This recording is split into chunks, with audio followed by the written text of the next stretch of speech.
desde o princípio, concepção e gravidez conscientes. Todos já ouvimos a expressão, quando você era bem pequenininho e ainda estava na barriga da mamãe.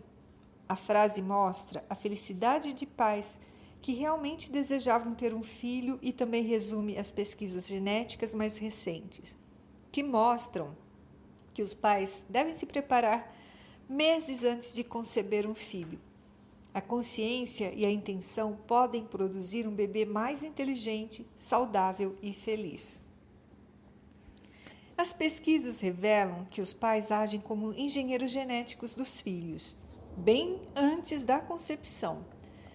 Nos estágios finais da maturação do óvulo e do espermatozoide, um processo chamado impressão genômica regula a atividade dos grupos específicos de genes que irão moldar a personalidade da criança.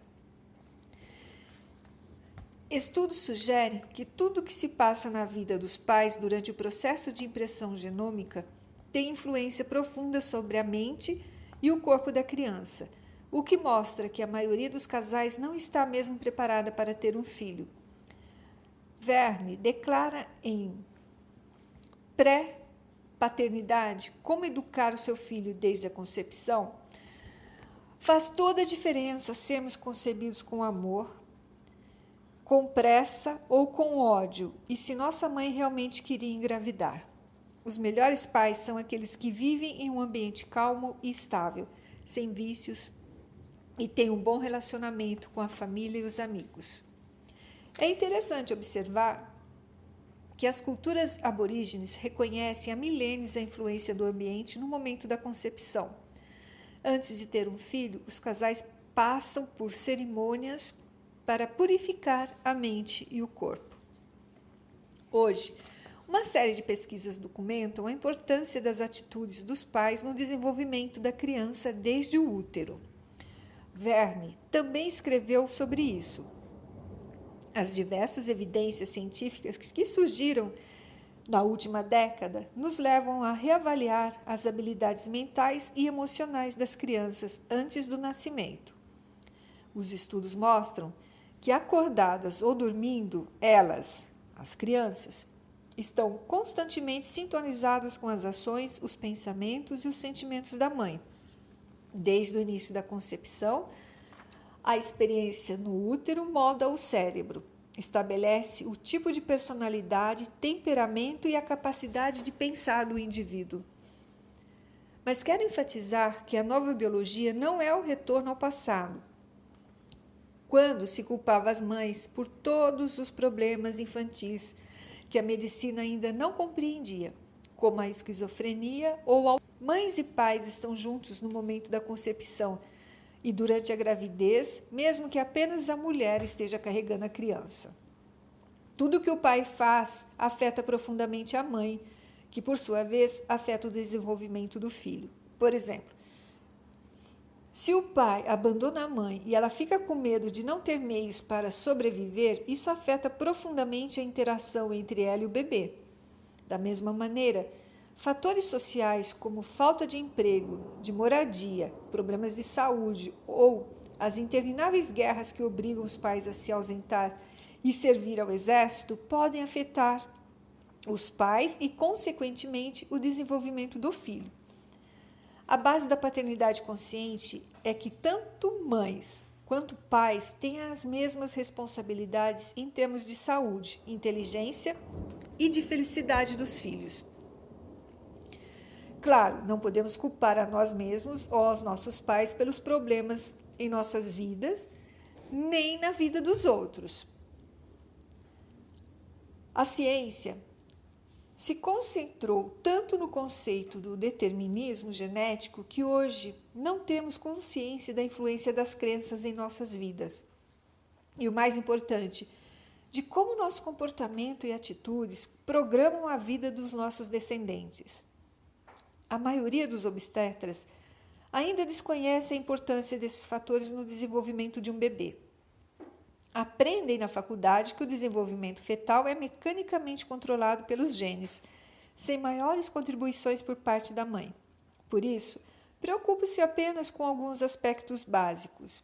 Ela se alimenta bem, toma vitaminas, faz exercícios com frequência. O único aspecto levado em consideração é a provisão de nutrientes para o feto geneticamente programado que vai nascer. A criança em desenvolvimento precisa, porém, de muito mais nutrientes do sangue da mãe. Se ela é diabética, por exemplo, seu filho acaba absorvendo excesso de glicose. Se sofre de estresse crônico, pode transmitir a ele excesso de cortisol e de hormônios de alerta, fuga e luta. Há muitas pesquisas sendo realizadas hoje sobre o assunto. Se a mãe está sob muita tensão, seu eixo HPA é ativado, o que faz com que o bebê se sinta em um ambiente ameaçador. Os hormônios de estresse ativam reações de proteção.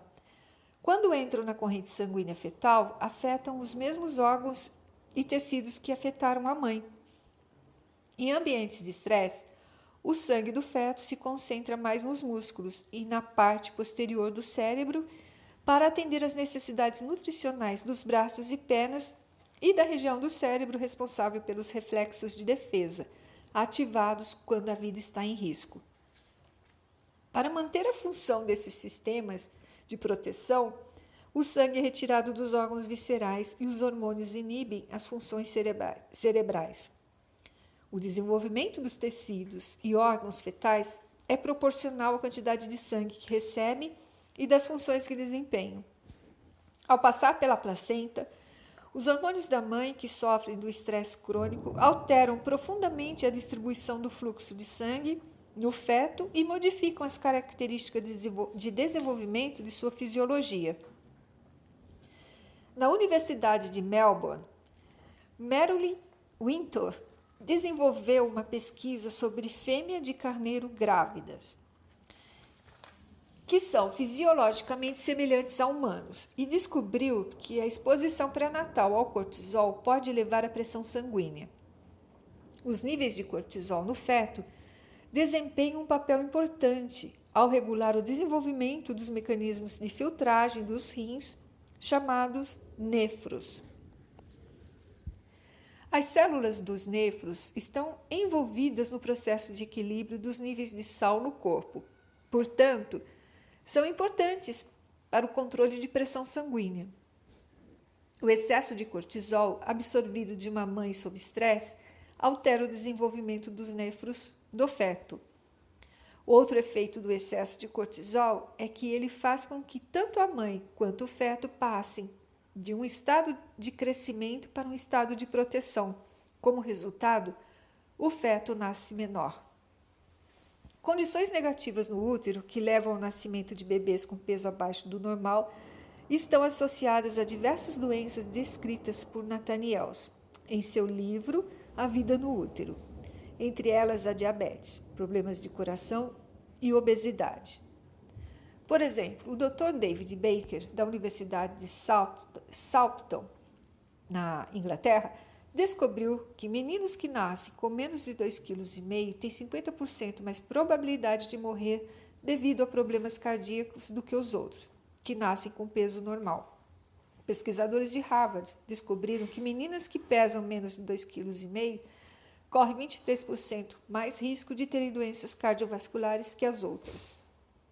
David Lyon, da Escola de Higiene e Medicina Tropical de Londres, descobriu que diabetes é 3 vezes mais comum em homens com mais de 60 anos que nasceram com tamanho e peso abaixo do normal.